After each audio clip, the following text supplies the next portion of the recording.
All right, let's get straight to it. This isn't your usual explainer. Today, we're conducting a forensic autopsy.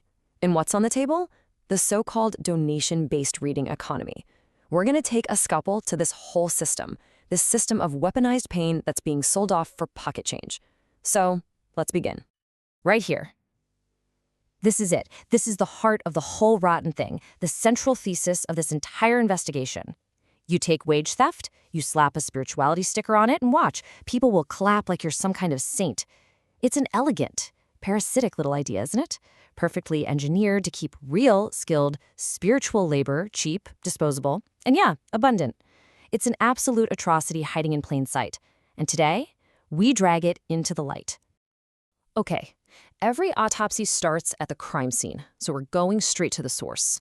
Let's look at the evidence, the actual requests that keep this whole machine grinding away. You might want to brace yourselves for this. Just look at this. Exhibit A. Hi, donated $3.50. Tell me my next love partner. The sheer audacity. $3.50. I mean, that's what the price of a terrible cup of coffee. And for that, they expect omniscience. They want the full package, a future spouse, a complete emotional profile, a timeline, and divine confirmation. All for less than a tip you'd leave a barista. Unbelievable. And this slide just lays it all out, doesn't it? The massive, gaping chasm between what's paid and what's being asked for. On one hand, you've got $3.50. On the other, the actual value is, what, $90 minimum? We're talking a full hour of skilled intuition, emotional mapping, real draining work, and the payment is just an insult. This isn't a genuine request for insight. No. This is someone ordering emotional fast food from a vending machine they think spits out prophecies. And then there's this gem. I don't have a question. Just curious what will come through. $1.50. $1.50! This isn't even a request for a reading anymore. It's a spiritual scratch-off ticket. They're just tossing spare change into the void and expecting the universe to, put on a show for them? For less than a bus ticket? It's like shaking a snow globe and calling it deep psychological work. It's a joke. So we've seen the evidence on the surface. Now it's time to make the first incision. We're going deeper into the autopsy itself to really dissect the mechanics, the guts of this systemic extraction. So how does this machine even work? Well, it's a nasty little two-step dance. Step 1, the buyers get to feel benevolent. That little word, donation, it's like moral armor. It launders the whole transaction, turns their cheapness into some kind of virtue. Then you've got step 2, the providers. They're forced to normalize scarcity. They're so desperate for visibility that they start tolerating these insulting lowball offers, devaluing their own damn competence just to get a foot in the door. And why is this system so damn effective? Because it's weaponized psychology, pure and simple. First, you've got comfort buying. People are just making these tiny microtransactions for a quick hit of reassurance. Then there's the moral shortcut. That donation is an absolution token. It lets them feel good without actually valuing the work. And here's the most dangerous part. It creates an addiction economy. These cheap hits of certainty don't create empowered clients. No, they create chronic consumers, always coming back for another fix. Now we get to the language, because the words themselves are engineered for control. Take the word humble. When someone calls a practitioner humble in this context, you have to understand it's not a compliment. It's a piece of social programming. It's a command. What they're really saying is, thank you for not asserting your worth. Please stay cheap.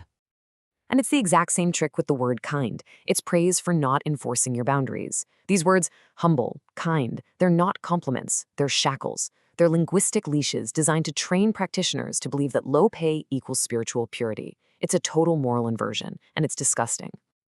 Okay, let's move to the verdict. We've dissected the mechanism. We've analyzed the psychology. Now we look at the numbers, the cold, hard data from the morgue. This is where the real cost of all this moral laundering gets laid bare. Just look at the evidence on the slab here. It is absolutely damning. Soul guidance, a service that's easily worth up to $200 being bought for $3.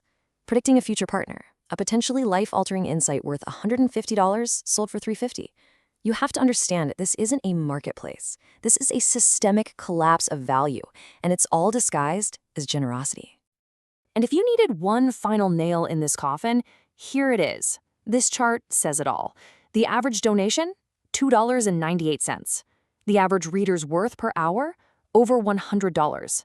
Let's be perfectly clear. This is not energy exchange. It is energy extraction. Period. It's just garnished with a few nice emojis to make it go down easier. So for anyone listening who participates in this, I want you to hear this loud and clear. You are not poor in compassion. You are cheap in currency. The problem here isn't a lack of heart. It's a fundamentally broken relationship with what things are actually worth. This is wage theft, plain and simple, just wearing a spiritual disguise. But an autopsy is useless without a prescription, right? We've got the diagnosis. Now it's time for the surgical remedies. We're talking actionable, brutal, and efficient steps that practitioners can take to fight back and make this whole leech economy completely irrelevant. Here's what you do. Step 1. Declare your minimums. State your prices publicly and repeatedly. Make it non-negotiable. 2. Create microproducts. Offer clearly defined services for a set price. No more of this vague donation nonsense for undefined work. 3. Automate the gate. Use a paywall. Make payment a requirement, not some hopeful afterthought. And 4, this one's crucial, educate your audience. Show them the math. Use the facts to shame this parasitic system into oblivion. And here, we're giving you a tool, a weapon really, a knife-sharp script. Use this verbatim in your auto-replies. One free line only. Full reading, €35 via PayPal/Gumroad. If you want transformation, choose the paid slot. Gratitude doesn't pay rent. Clarity like this, it closes mouths. Fast. It reestablishes your professional boundaries instantly. It sends a very clear message. So, this all comes down to a final choice, doesn't it? Greed is a label that the cheap use to shame the people who actually get paid. So, what's it going to be? Are you going to perpetuate this cycle of depletion, or are you going to reclaim your worth?